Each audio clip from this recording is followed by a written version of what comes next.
दोस्तों नमस्कार। Once again मैं एक बार फिर से प्रस्तुत हूँ आपके आगे चैप्टर एलिगेशन को लेकर, मिश्रण चैप्टर। और आज का ये टॉपिक बहुत ही इंपॉर्टेंट है और काफ़ी रिक्वेस्ट के इसकी रिक्वेस्ट भी आई थी काफ़ी कि सर एलिगेशन पे वीडियो बनाओ। मेरी काफ़ी वीडियो पर एक कमेंट आता है एलिगेशन का, सर एलिगेशन पे वीडियो बनाओ, मिश्रण पे वीडियो बनाओ। तो इससे पहले ही वैसे मैंने एक दो बार क्वेश्चन डाला हुआ है, बट तब मैंने कहा था कि मैं आपको इकट्ठे कई सवालों के साथ एलिगेशन को अच्छे से समझाऊंगा। तो दैट इज़ दैट वीडियो। एफी प्रेजेंटिंग, एफी स्टैंड्स फॉर फ्रेंड्स एजुकेशन। आप सपने देखने शुरू कीजिए और उन्हें पूरा कीजिए हमारे साथ। आप हमें यूट्यूब पे फाइंड कर सकते हैं हमारे चैनल को। Our channel name is friends education. हमारे चैनल को आपको विजिट करने के लिए आपको टाइप करना होगा अपने यूट्यूब के URL में, इट्स www.youtube.com/friends education। और फेसबुक पे हमें फाइंड करने के लिए आपको अपने URL में टाइप करना होगा facebook.com/friends education। तो ज़्यादा टाइम ना लेते हुए स्टार्ट करता हूँ मैं आज के इस वीडियो सेशन को। Let's go for today class allegation. पहला सवाल को शुरू करने से पहले मैं आपको पहले की तरह फिर से बताऊँगा एलिगेशन में आपको पहचानना कैसे कि एलिगेशन है ये। सबसे पहले तो आपको ना इंडिविजुअल दो आइटम देगा। वो आपको एक फर्स्ट आइटम देगा इंडिविजुअल होगा, सेकंड आइटम देगा वो इंडिविजुअल होगा। जो तीसरा आइटम देगा वो इन दोनों का मिश्रित रूप होगा और इसके माध्यम से आप इसमें से घटा के इन दोनों का अंतर और इन दोनों का अंतर निकाल के आप यहाँ लिखेंगे। फिर आगे जो भी सवाल में गिवन होगा उसके बेस पे सवाल को आगे आप कंटिन्यू रखेंगे। जैसे कि सवाल नंबर पहला कहता है कि 56 रुपये प्रति किलोग्राम की चाय 82 रुपये प्रति किलोग्राम की चाय के साथ किस अनुपात में मिलाई जाए। यानी कि दो आइटम ये रहे आपके, एक है 56 रुपये और एक 82 रुपये। भाई 56 रुपये की चाय, यहाँ पर ना चीज़ों को मिलाया जाता है आपस में। एक आइटम है वो है 56 रुपये का, ठीक है, और दूसरा आइटम है वो है आपका 82 रुपये का। अब इन दोनों को अगर मिला दिया जाए, इन दोनों को अगर आपस में मिला दिया जाए तो क्या होगा। जैसे मैं इसको मिलाता हूँ यहाँ पर और इसको मिलाता हूँ तो मिलने के बाद क्या होगा। आप उसका अगर मान लो ये 10 किलो मिला दिया गया, ये 10 किलो मिला दिया गया, तो रेट क्या होगा। रेट इन दोनों के बीच का कुछ एक रेट आएगा, क्योंकि वो रेट ना तो 56 से कम होगा ना 82 से ज़्यादा होगा। भाई इन दोनों को मिला के जो बनाया गया है, तो वो रेट बन जाता है 67। अब 67 रेट तो बन रहा है एग्जैक्टली इन दोनों के बीच का रेट तो नहीं, क्योंकि इनकी क्वांटिटी बिल्कुल सेम नहीं ली गई हो गई। इनकी क्वांटिटी या तो ये ज़्यादा या फिर ये ज़्यादा लिया गया होगा, इनमें से एक ज़्यादा एक कम रहा होगा। तो वो किस अनुपात में मिलाया गया है वही हमें ध्यान करना है। भाई 56 रुपये का था पहला वाला, दूसरा था 82 रुपये का, इन दोनों को मिला दिया गया तो 67 रुपये का किस अनुपात में मिला जाएगी 67 रुपये में ये मिल जाए। तो ये चीज़ गिवन है आपको, पहली चीज़ गिवन, दूसरी गिवन और फिर दोनों का मिश्रित रूप 67 गिवन। तो 56 में से 67 को आप लेस करेंगे, 7 में 6 किया 1 और 6 में से 5 किया 1। जो भी बड़ा है बड़े में से छोटे को लेस कर दीजिए और माइनस को इग्नोर करना होगा यहाँ पर आपको। अच्छा, 12 में 7 गए 5 और जहाँ बचे 7, 7 में 6 गया 1, तो 15:11 में मिलाना होगा आपको इन दोनों की चाय को अलग अलग, ताकि वो जो 56 रुपये वाली है और 82 रुपये वाली जो चाय मिला रहे हैं आप, वो 15:11 में मिलाएंगे, तब उसका रेट बन जाएगा 67 रुपये। भाई सिंपल सी बात है, जब भी दुकानदार क्या करते हैं ना, एक तो सस्ती चीज़ ले आते हैं और एक महंगी चीज़ ले आते हैं, ठीक है। दोनों को मिला लिया कुछ कुछ अनुपात में, ये ज़्यादा रख लिया कुछ कम रख लिया, या फिर ये ज़्यादा कुछ कम। मान लीजिए यार ये 5 रुपये की और यार ये 15 रुपये की, ठीक है। ये मिला ली बहुत सारी, ये मिला ली थोड़ी सी, और मिलाने के बाद बेच देते हैं 12 रुपये का, क्योंकि दुकानदार को पता है बहुत अच्छा तो नहीं है, क्योंकि बहुत अच्छा लगी होगा 15 का होगा। इन्होंने थोड़ा सा मिला लिया और जो सस्ता सामान था उसको बहुत महंगी बेच दिया। तो ऐसा मार्केट में होता है, देखने को मिलता है। तो इस बेस पे सवाल आपके बनते हैं। चलते हैं अगले सवाल की ओर।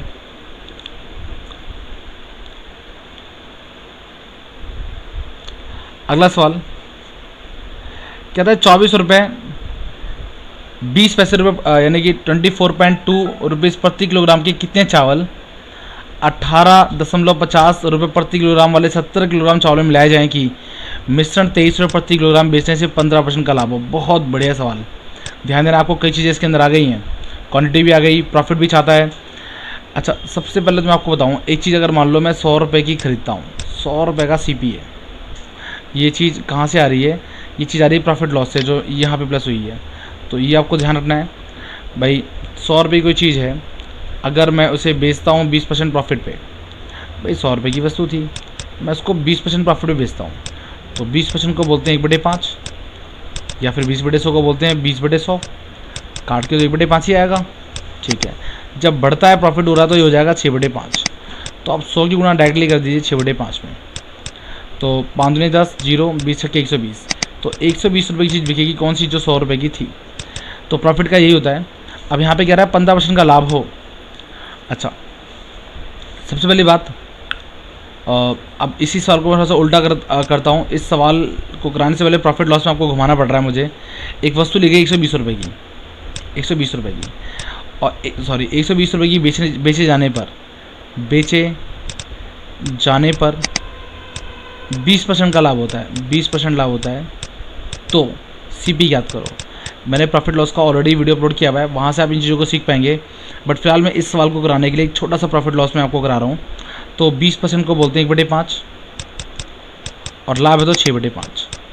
अब 120 की गुणा आपको करनी होगी 5/6 में, क्योंकि आप निकाल रहे हैं CP। भाई SP से CP करना हो, जब भी SP गिवन हो CP निकालना हो तो आपको गुणा करनी होती है उल्टी, जो बस सिखाया होगा मैंने उस टाइम आपको। तो 6 दूनी 12, 0, 20 पंचे 100। अब चलते हैं इस सवाल की ओर। भाई 24.20 की एक थी, ठीक है, और एक है 18.50 का। ठीक है जी। अच्छा, कहता है 24 रुपये, मतलब इतने रुपए किलोग्राम के कितने चावल, यानी कि ये वाले कितने चावल इतने के 70 किलोग्राम चावल में मिलाए जाएं कि 23 रुपये प्रति किलोग्राम बेचने से 15% का लाभ हो। यानी कि जब 23 रुपये में बेचा जा रहा है तो 15% का लाभ हो। भाई 15% को बोलते हैं, भैया ये आपको गिवन है सेल प्राइस, 23 रुपये में बेचने पर 15% का लाभ हो, यानी कि सेल प्राइस गिवन है। This one cost price individual, but ये सेल प्राइस, इसको मुझे इंडिविजुअल कॉस्ट प्राइस निकालना होगा जो सम्मिलित होगा दोनों का। तो 15% को बोलते हैं, याद नहीं है तो 15/100 और काटते हैं 5 या 15, 5 दूनी 10, 0, तो 3/20 जब प्रॉफिट होता तो बन जाएगा 23/20। ये आपका सेल प्राइस गिवन है, 23/20 तो गुणा करेंगे 20/23। क्यों उल्टी गुणा करेंगे ये मैं आपको ऑलरेडी यहाँ समझा चुका हूँ कि सेल प्राइस गिवन हो और कॉस्ट प्राइस निकालना हो। तो 23 से 23 कट गया, 20 निकल के आया कॉस्ट प्राइस, जो कि कंबाइंड वाला है, दोनों वाला। भाई टोटल जब क्वांटिटी इन दोनों की आपस में मिलाई गई है तो चीज़ वो थी कितने की, 20 रुपीज़ की पड़ रही थी, जिसको 23 रुपये में बेचा गया तो 15% का लाभ हुआ है। आई थिंक ये बात समझ में आ रही होगी यहाँ तक। भाई इतने का, इसके साथ 70 किलोग्राम बेचने पर, 70 किलोग्राम की इसकी क्वांटिटी ली गई है। भाई रेट कितने का बढ़ गया होगा, 20 रुपये का, क्योंकि भैया 15% का तभी तो प्रॉफिट होगा। ठीक है, लेकिन वो क्वांटिटी कितनी मिलाई गई है ये सवाल है। अभी फ़िलहाल मैं निकालता हूँ रेशो इनकी। इनका रेशो आया भाई 24 रुपये, 20 में से जब 20 जाएंगे तो बचेंगे 4.20, और इसमें से लेस करूँगा तो ये बचेगा आपका 1.5 बचेगा, 1.5। भाई 18.5, 19 और 20, ठीक है। अच्छा, यानी कि पॉइंट यहाँ भी एक है, पॉइंट यहाँ भी एक है। अगर मैं इसको चलिए इसको ऐसे मान लेते हैं तो ये बचा 1.5, 15 और ये बचा 12। इसको और भाग कर से हम लोग 3 पंचे 15, कुछ गड़बड़ तो नहीं है एक्चुअली यहाँ पर 3 मैं 15 और 42 एक्चुअली है, गड़बड़ हो गई, मैं इसको 12 समझ गया। 3 से काट देते हैं, 3 पंचे 15 और इसे काटूंगा 3 कम 3 चौके 12। तो ये है 5 और 14 का रेशो। भाई 5 किलो अगर मिलाए जाते हैं ये वाले चावल तो 14 किलो मिलाए जाएंगे ये वाले चावल, ये आपको ध्यान रखना है। ठीक है, लेकिन वो कह रहा है भैया ये वाले तो मिलाया गया 70। भाई 70 कब मिलाए जाएंगे, जब इसकी 5 से गुणा कर दी गई। भाई 5 से गुणा करोगे तभी तो 70 आएगा, तो यहाँ भी 5 से गुणा कर दो, सिंपल सी बात है। भाई कह रहा है 70 किलो मिलाया गया ना ये वाले 18.5 वाले, 18.5 रुपये प्रति किलोग्राम 70 किलोग्राम चावल मिलाए जाएँ तो यहाँ भी 5 से गुणा कर दो, 5 पच्चे 25। यही सवाल में कह रहा था। भाई इतने वाले कितने चावल मिलाए जाएँ, भाई इतने वाले 25 किलोग्राम चावल मिलाए जाएँ, किसके साथ, 70 किलोग्राम चावल के साथ, तभी इतने रुपए में बेचने पर इतने का प्रॉफिट होगा। आई थिंक सवाल समझ में आ गया होगा आपको। मैं दोबारा रिपीट करता हूँ, सवाल में कहता है इतने रुपए प्रति किलोग्राम के चावल, कितने चावल, 18.50 रुपये प्रति किलोग्राम के 70 किलोग्राम चावल में मिलाए जाएँ कि मिश्रण को इतने रुपए प्रति किलोग्राम बेचने से 15% का लाभ हो। भाई ये भी CP है, ये भी CP है, भाई ये भी CP, ये भी CP, इंडिविजुअल CP, यहाँ पे मेरे को कंबाइंड CP चाहिए, बट वो कंबाइंड क्या दे रहा है मुझे, वो दे रहा है 23 रुपये कंबाइंड एसपी। उस एसपी के माध्यम से मैंने निकाल दिया सीपी, कंबाइंड सीपी, और उससे मैंने लेस करके अपना 15 और 42 निकाल लिया। 15 42 को मैंने काटा, 3 बचे 15, 3 और 4 42, तो 5 और 14। अब यहाँ पर वो कह रहा है, सिंपल सी बात है, वो जो भी दे, वो कह रहा है भैया 70 किलोग्राम है आपके कौन से चावल, 70 किलोग्राम है ये वाले चावल। भाई जब ये 14 मिलते हैं तो ये 5 मिलते हैं, जब ये 28 मिलेंगे तो 10 मिलेंगे। भाई जिससे यहाँ गुणा करोगे उसी से यहाँ गुणा करो, 5-14 का रेशो होगा, जिधर इससे गुणा करो उधर से गुणा करो। अब किससे गुणा की जाएगी 70 किलो आ जाए, क्योंकि 70 मिलाए गए हैं, भाई 5 से गुणा की गई, तो फिर आप यहाँ भी 5 से गुणा कर दीजिए, तो ये होगा 25। तो आई थिंक समझ में आ रहा होगा आपको सवाल। चलते हैं अगले सवाल की ओर। तीसरा सवाल, अच्छा सवाल आपको रटना है। दूध तथा पानी की अनुपात में मिलाया जाए कि मिश्रण को क्रय मूल्य पर बेचने से 16 से 2/3% का फ़ायदा हो। मैंने आपको जब परसेंटेज कराया था वहाँ पे कुछ परसेंटेज लिखवाई थी, आपको याद करवाई थी, तो वो आपको याद करनी है। जैसे एक को बोलते हैं 100%, 1/2 को बोलते हैं, ये परसेंटेज बता रहा हूँ मैं आपको, 1/2% को एक को बोलते हैं 100%, 1/2 को बोलते हैं 50%। तो ऐसे ही 16 से 2/3% को बोलते हैं 1/6। तो ये आपको ध्यान रखना है। और अब इस सवाल के अंदर आपको रटना क्या है वो मैं आपको बता रहा हूँ, कि जिससे आपको हमेशा याद रहे। वैसे तो इसका प्रोसेस है जिस तरीके से इसको निकालना है, बट मैं चाहता हूँ आप इसको रट लें। जो भी यहाँ परसेंटेज गिवन होगी उसको आप बटे में निकालेंगे, जस्ट उसका रिवर्स इसका आंसर होगा मोस्टली। जैसे कि 1/6 निकल के आया, 16 से 2/3% को बोलते हैं 1/6%, तो आंसर इज 6:1। अगर मान लीजिए यहाँ बोलता दूध तथा पानी की अनुपात में मिलाया जाए कि क्रय मूल्य पर बेचने पर 20% का फ़ायदा हो, भाई 20% को बोलते हैं 1/5, तो आंसर विल बी 5:1। बट अभी 20% नहीं बोल रहा है ये, अभी बोल रहा है 1/6, 16 से 2/3%, उसको बोलते हैं 1/6, तो आंसर इज 6:1। वी होप आपने समझ लिया होगा सवाल को। चलते हैं अगले सवाल की ओर। बढ़िया सवाल। एक व्यक्ति के पास कुल 1,20,000 रुपये 1,20,000 रुपये हैं, ये कोमा लगाया मैंने, थे। इनमें से कुछ रुपए उसने 14% वार्षिक दर पर तथा शेष 18% वार्षिक दर पर उधार दिए। ठीक है, उधार दिए या फिर आप कैसे बैंक में लगाए। यदि 1.5 वर्ष के बाद उसे कुल ब्याज 27,900 रुपये प्राप्त हो मिला हो, तो अलग अलग भिन्न भिन्न दरों पर उसने कितना धन उधार दिया। या ऐसा होता है, एक आदमी है उधार दे रहा है या फिर वो बैंक में पैसे जमा कर रहा है जहाँ से उसको ब्याज मिलने वाला है। 1,20,000 रुपये से जमा करने हैं, और एक जगह तो वो जमा करेगा 14% के रेट से। ध्यान देना, एक जगह जमा करना है उसको 14% की रेट से, एक जमा करना है उसको 18% की रेट से। बात समझ में आ रही है? ठीक है, तो आपको बताना है उसने 14 और टोटल धन उसको जमा करना है 1,20,000 रुपये, और 1.5 साल के बाद जो उसको ब्याज मिला है वो मिला है 27,900। उसको बताना है कि उसको कितने परसेंट से, उसने कितने परसेंट पर कितना कितना दिन कहाँ कहाँ लगाया, ये सवाल है। तो सवाल को करने से पहले इसको मैं आपको 2 तरीके से कराऊंगा, जो भी बेहतर तरीका लगे आप उसको फॉलो कर सकते हैं। तो सबसे पहले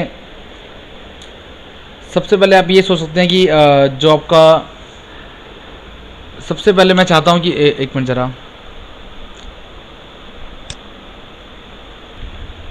तो सबसे पहले आपको सिंपल सी बात है, 1.5 साल में 27,900 रुपये बन जाते हैं यदि मूलधन इतना है। तो आप इसमें एक SI का फॉर्मूला लगा लीजिए। SI का फॉर्मूला जो होता है SI = PRT/100।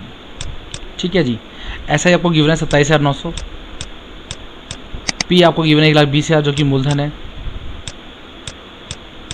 रेट आपको निकालनी है because it's a combined ratio, दोनों की अलग अलग गिवन है, बट एक रेट निकालूँ मैं कंबाइंड, तो 1.5 साल का ब्याज इतना गिवन है, मूलधन इतना गिवन है, वहाँ से आपको रेट मिल सकती है।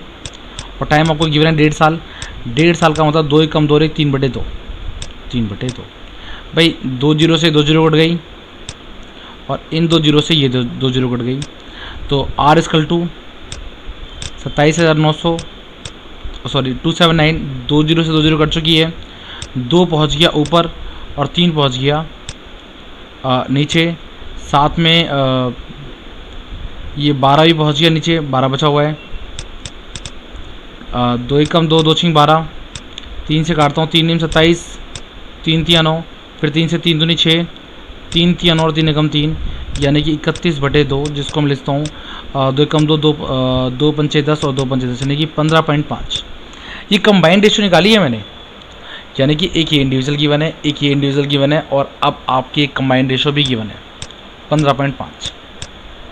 ठीक है भाई, दोबारा बताता हूँ आपको सवाल को। भाई 1,20,000 रुपये जमा करने थे, जमा कर दिए, बैंक में जमा कर रहे थे, किसी को उधार देने थे, बट वो दो जगह अलग अलग बैंकों में जमा किए गए हैं, या फिर अलग अलग तरीके से जमा किए गए हैं, फिर दो अलग अलग लोगों को जमा किए गए हैं, उधार दिए गए हैं। एक को दिए गए हैं 14% पे, एक को दिए गए हैं 18% पे। जब उनसे लिया गया है 1.5 साल के बाद ब्याज, दोनों का मिला के तो ब्याज मिला है 27900। तो बताना है कि भैया अलग अलग दरों पे कितने कितने पैसे दिए गए थे। तो रेट निकाल ली मैंने ऐसे कंबाइंड रेशो कैसे, भाई 1.5 साल में 27,900 मिलते हैं, धन ये था टोटल। तो ऐसा है कि फॉर्मूले से मुझे ब्याज की रेट मिल गई 15.5 कंबाइंड रेशो के थ्रू। अब कंबाइंड रेशो के थ्रू मैं इसका निकाल दूंगा रेट अलग अलग। अब 18 में से 15.5 गए तो इट्स 2.5,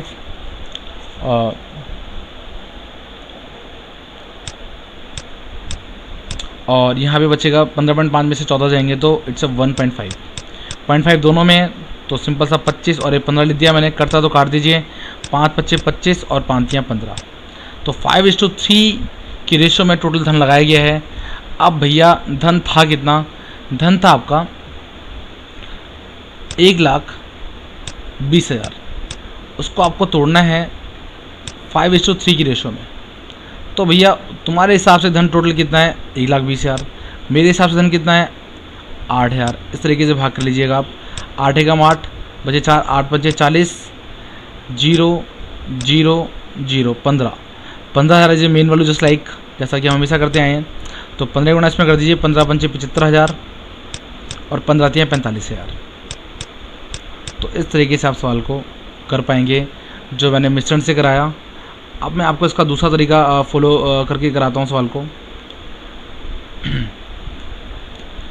इसमें क्या है, जो दूसरा तरीका है उसमें कि एक फॉर्मूला आपको यूज़ करना है, और वो फॉर्मूला पहले मैं इसको थोड़ा सा अलग कर देता हूँ ताकि आप इसमें मिक्सअप में कंफ्यूज ना हो।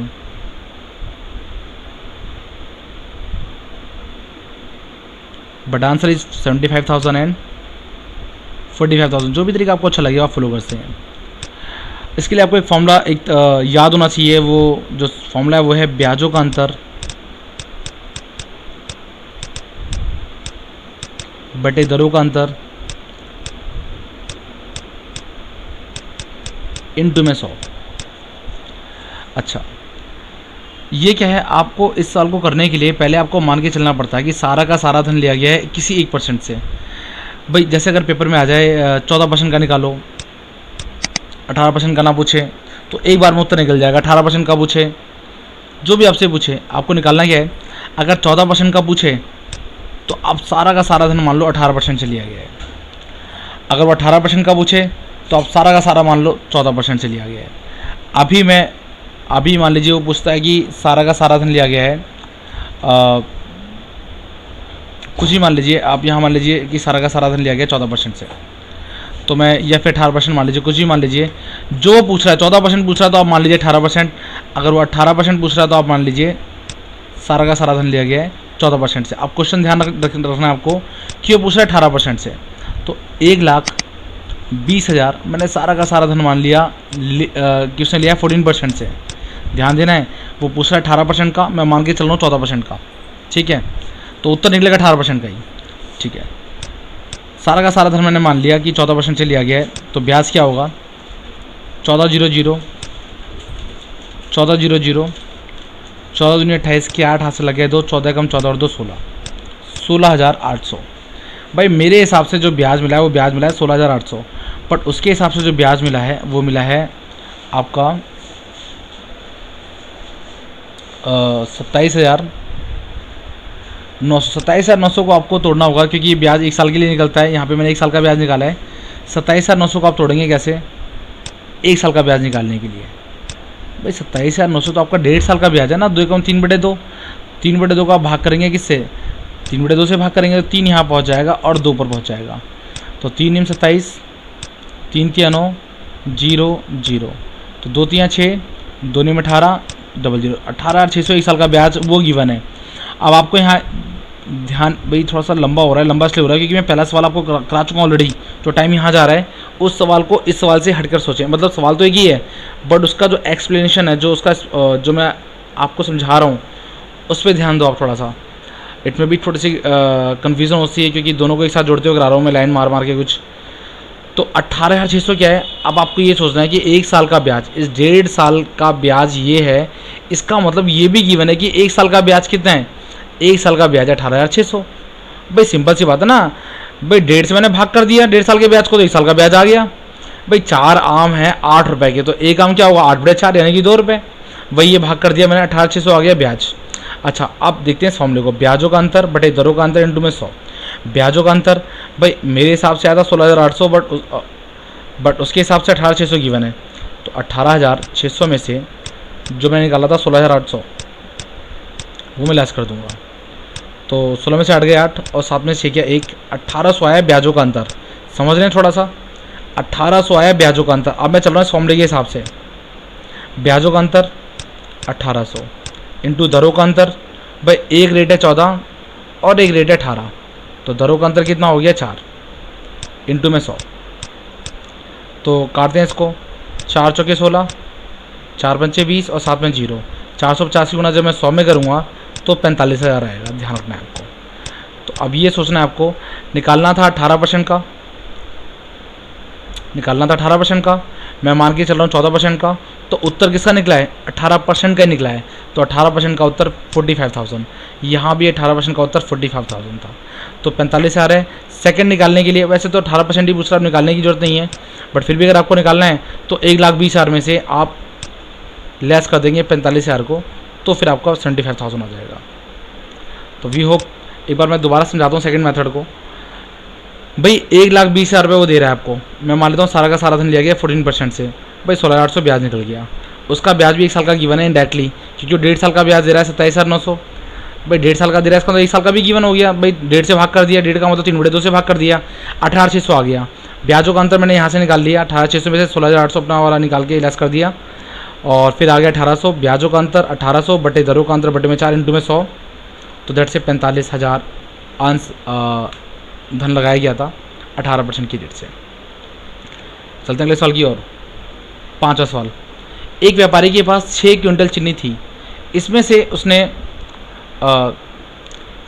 कुछ चीनी 7% लाभ पर तथा शेष 17% लाभ पर बेची। सारी चीनी पर यदि उसे कुल 11% का लाभ हुआ हो तो बताना है कि 17% लाभ पर कितनी चीनी बेची। अच्छा सवाल है, इजी सवाल। भाई एक तरफ तो 7% लाभ पर बेचता है, एक तरफ 17% लाभ पर बेचता है, और ओवरऑल उसको जो लाभ हुआ है वो हुआ है 11% का। भाई सिंपल सा लेस कर देते हैं, इन दोनों का अंतर हो गया 4, इन दोनों का अंतर हो गया 7। कुछ गड़बड़ तो नहीं है यहाँ पर। चीनी पर यदि उसे कुल 11% का फ़ायदा हो तो क्वेश्चन तो इजी है, इस तरीके से ये हो जाना चाहिए सवाल। तो 7 17 बीच में 11, 17 में से 11 जाएंगे 6 बचेंगे, छोटी छोटी गलतियाँ, और सवाल को पूरा गलत कर देते हैं। 11 में से 7 गया 4, तो 6 4 के रूप में बांटना होगा, तो करता है तो बाद में काट दीजिए। 2 3 6, 2 3 4, 3/2 में बांटना होगा। भाई उसके हिसाब से टोटल चीनी कितनी है 6, मेरे हिसाब से टोटल चीनी कितनी है 5, तो 5 एकम 5, 5 दूनी 10, 1.2 इज़ ए मेन वैल्यू। 12 की 1.2 की इसमें गुणा कर दीजिए, 12 36 और 12 दूनी 24। वो कह रहा है कि 17% लाभ पर कितनी चीनी बेची गई। भाई 2.4 बेची गई, बट सवाल को ध्यान देना है, यहाँ पर वो क्विंटल दे रहा है, तो your answer is in quintal. 2.4 quintal, 2.4 quintal, एक क्विंटल में होते हैं 100 किलो, तो 2.4 की अगर मैं 100 में गुणा कर दूंगा तो इट विल बिकम 240 किलो। चलते हैं अगले सवाल की ओर। इजी क्वेश्चन था, ज़्यादा टाइम नहीं लगाना चाहिए इसमें हमें। 6वां सवाल, एक बर्तन में दूध और पानी का अनुपात है 7:3। इससे मिलता जुलता सवाल मैंने कराया था इससे पहले वाली वीडियो में, जब मैंने कहा था कुछ अलग सवाल आएंगे तो मैं अलग कराऊंगा। एक बर्तन में दूध और पानी का अनुपात है 7:3 तथा दूसरे बर्तन में दूध और पानी का अनुपात है 8:5। दोनों बर्तनों में से किस दोनों बर्तनों में किस अनुपात में मिश्रण लिए जाएं कि इन्हें मिलाकर मिश्रण में दूध तथा पानी का अनुपात 42:23 हो जाए। अच्छा सवाल है जी। दो बर्तन है, एक बर्तन और ये आपका दूसरा बर्तन। इस बर्तन में दूध और पानी है, मिल्क और वाटर कैसे हैं 7:3, और दूसरे वाले में जो मिल्क वाटर हैं वो हैं 8:5। ठीक है, इनको किस अनुपात में मिलाया जाए कि दूध और पानी का जो अनुपात है वो हो जाए 42:23। जी तो सवाल लिखा है मैंने भाई। पहले वाले में दूध और पानी है 7:3, दूसरे वाले में दूध और पानी है 8:5। ठीक है ना। तो किस अनुपात में मिलाया जाए कि दूध आपका 42 और पानी आपका हो जाए 23। इसमें से ना आप सिर्फ आप दूध को ले लो या फिर पानी को ले लो सवाल को करने के लिए। यानी कि इसको मैं थोड़ा सा यहाँ लेता हूँ और अच्छे तरीके से।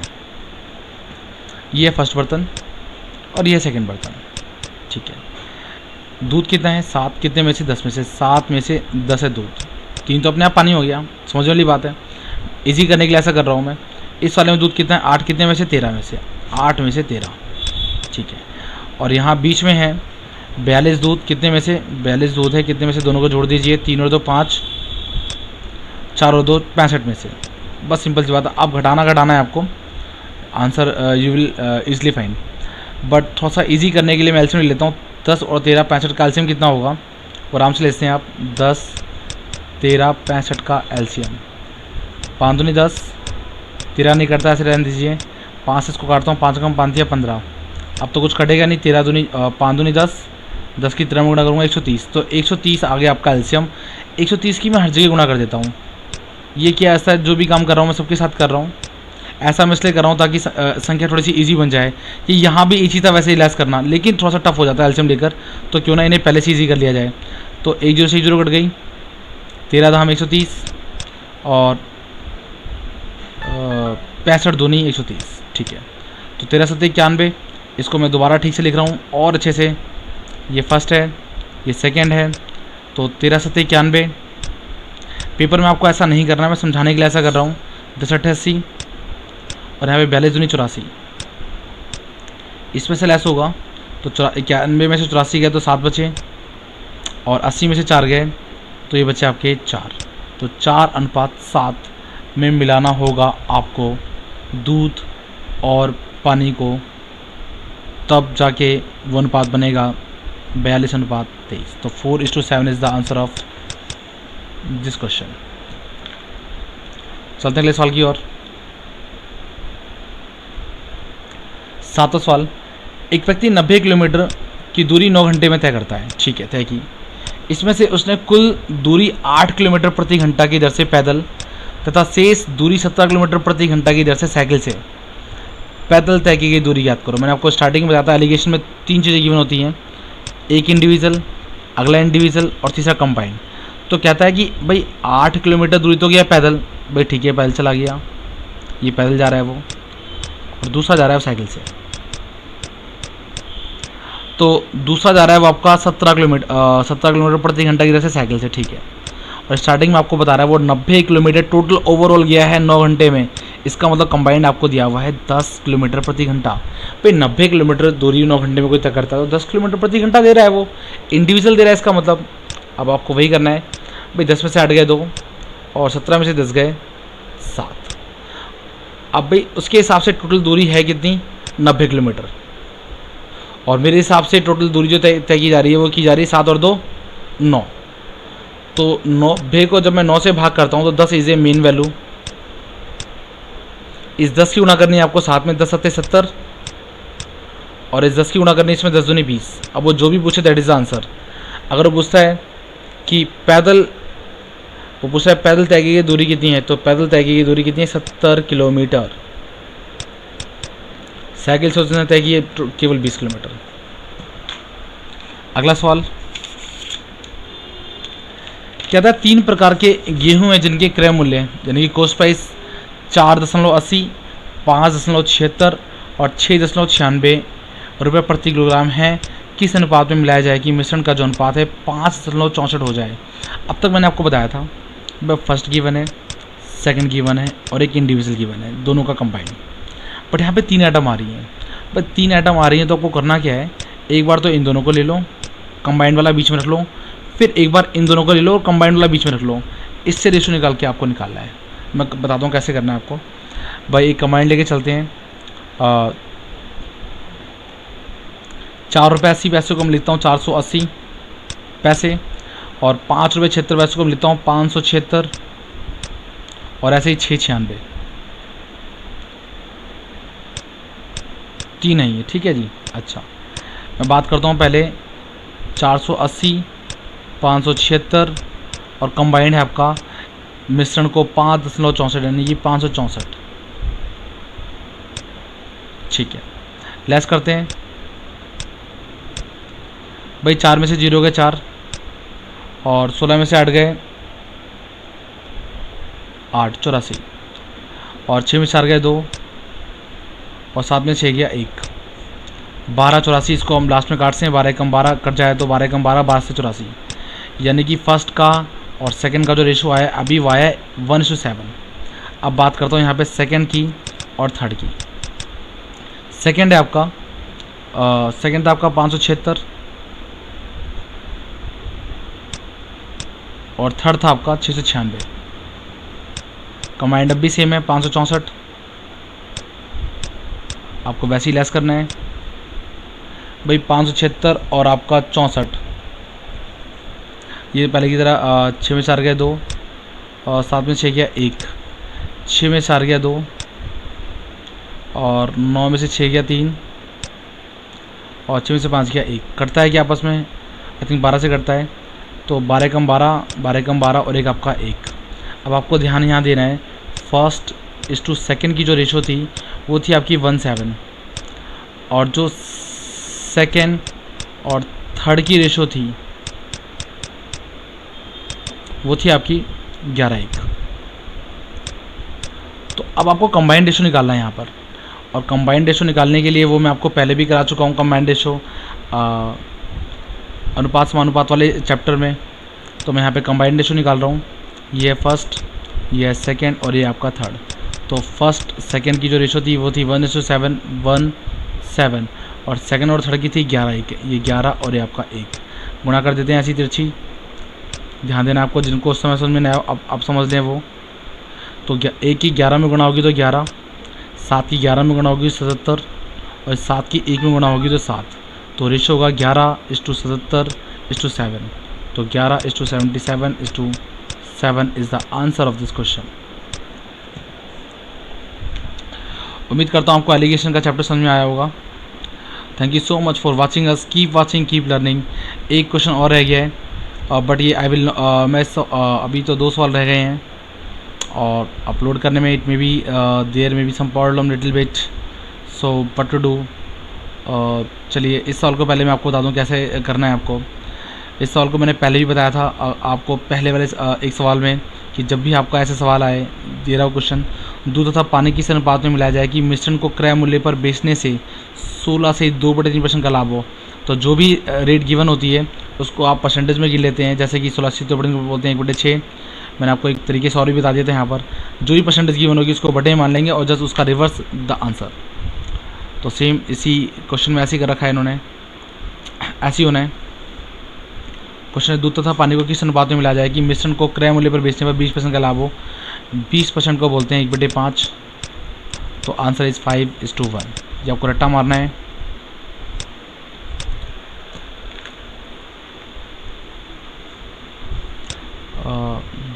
तो ये आप रट भी सकते हैं और इजी होगा पेपर में करने के लिए। और आज का लास्ट सवाल जो कि इम्पोर्टेंट है, वैसे सारे इम्पोर्टेंट है जो सवाल मैंने आज रखे हैं, बट ये भी कई बार मैंने एग्ज़ाम में देखा है। तो सवाल है, एक बाल्टी में 40 किलोग्राम दूध था, इसमें से 4 किलोग्राम दूध निकालकर उसके स्थान पर पानी भर दिया गया। भाई 40 किलोग्राम एक बाल्टी है या कोई भी बर्तन है, इसमें 40 किलोग्राम दूध है, उसमें से क्या किया गया भाई 4 किलो दूध निकाल लिया गया। 4 किलोग्राम दूध इसमें से निकाल दिया गया, जो मिल्क था वो निकाल लिया गया, और इसके स्थान पर 4 किलो वाटर डाल दिया गया। और ऐसा, और यही जो क्रिया है इसके बाद 2 बार और दोहराई गई। एक बार तो करा ही करा, प्लस में 2 बार और किया गया। तो सवाल को समझना ध्यान से। भाई 4 किलोग्राम दूध निकाला जा रहा है, ये बात समझ में आती है। यानी कि 40 की क्वांटिटी थी, इसमें से 4 चले गए, बचे कितने 36 किलोग्राम। ये 36 किलोग्राम इसमें दूध है अभी, और कितने में से 40 में से। तो 4 निम 36 और 4 धाम 40, यहाँ तक आपको बात समझ में आती है बस। उसके बाद क्या करना है भाई, टोटल क्वांटिटी 40, इसको कर दिया गया था हमने 9/10, और ऐसा 2 बार और किया जा रहा है। तो ठीक है जी, 2 बार और कर दो, यानी टोटल 3 बार, एक बार ये रहा, 2 बार और कर दो, टोटल हो गया 3 बार। ठीक है, तो 1 0 से 0 कट गई। 9 की क्यूब हमें याद होनी चाहिए, 1 से लेकर 30 तक की, 35 तक की क्यूब हमें याद होनी चाहिए।